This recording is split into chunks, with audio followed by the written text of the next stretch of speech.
Bébé, t'es où? Je suis dans la cuisine, tu viens? Oui, j'arrive. Bonjour chérie. Qu'est-ce que tu prépares? Alors, je te fais un beau café? Ok, ça marche, merci.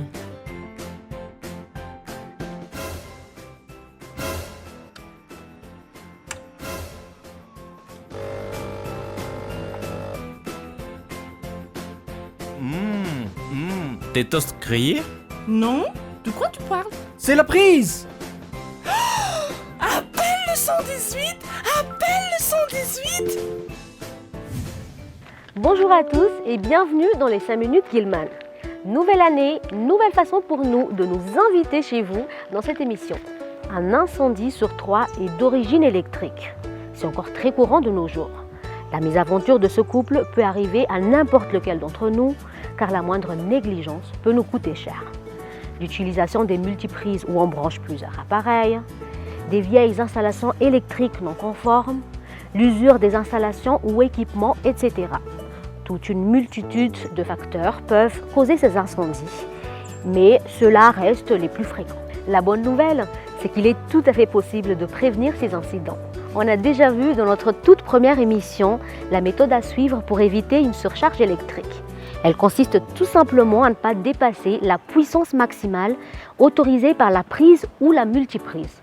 En règle générale, elle est de 3500 watts pour une multiprise de 16 ampères. Soyez donc très attentifs sur les puissances de chaque appareil avant de les brancher. Normalement, cette information est toujours marquée sur l'appareil. Si la puissance n'est pas indiquée, vous aurez obligatoirement des informations sur l'intensité et la tension. Alors, vous pourrez appliquer la formule intensité exprimée en ampères multipliée par tension exprimée en volts et vous aurez la puissance en watts. Si votre installation date d'il y a longtemps, les années 80 par exemple, il est fort probable qu'elle ne respecte plus les normes en vigueur. Ces dernières évoluant sans cesse. Nous vous conseillons alors dans ce cas de faire contrôler votre installation électrique. Et à partir de là, nous vous recommandons de le faire au moins tous les 3 ans. Si vous avez de bonnes connaissances en électricité, vous pouvez le réaliser vous-même. Mais sachez que seul un diagnostic réalisé par un professionnel peut vous garantir l'obtention d'un certificat de conformité. Lors de ce contrôle, les points à contrôler sont les suivants. L'alimentation générale et la mise à la terre, très importante et on en a déjà parlé d'ailleurs. Le tableau électrique, les branchements, les équipements comme les disjoncteurs, les interrupteurs différentiels, l'état du câblage, le respect des zones de sécurité électrique dans la salle de bain, plus techniquement connue sous le nom de volumes électriques.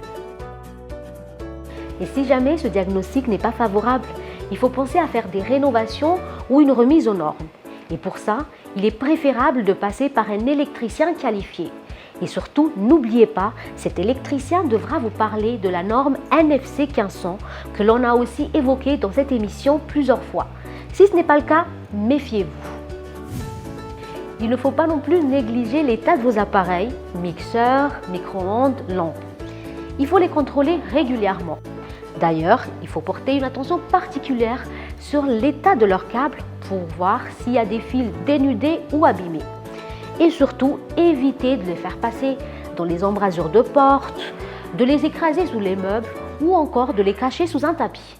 Nos conseils: utilisez ou achetez des appareils respectant les normes de sécurité NF ou CE. Faites vérifier vos appareils dès qu'ils commencent à dégager une odeur étrange ou quand ils surchauffent. Soyez vigilant si votre ampoule scintille lorsque vous allumez la lumière. Débranchez systématiquement vos appareils électriques lorsque vous ne les utilisez pas. Bien évidemment, les installations électriques ne sont pas les seules sources d'incendie. Un départ de feu à la maison peut avoir d'autres facteurs.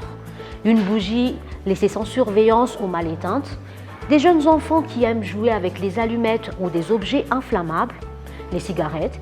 Et oui, il suffit qu'un mégot mal éteint, par exemple, rentre en contact avec un tissu ou du papier pour déclencher un feu.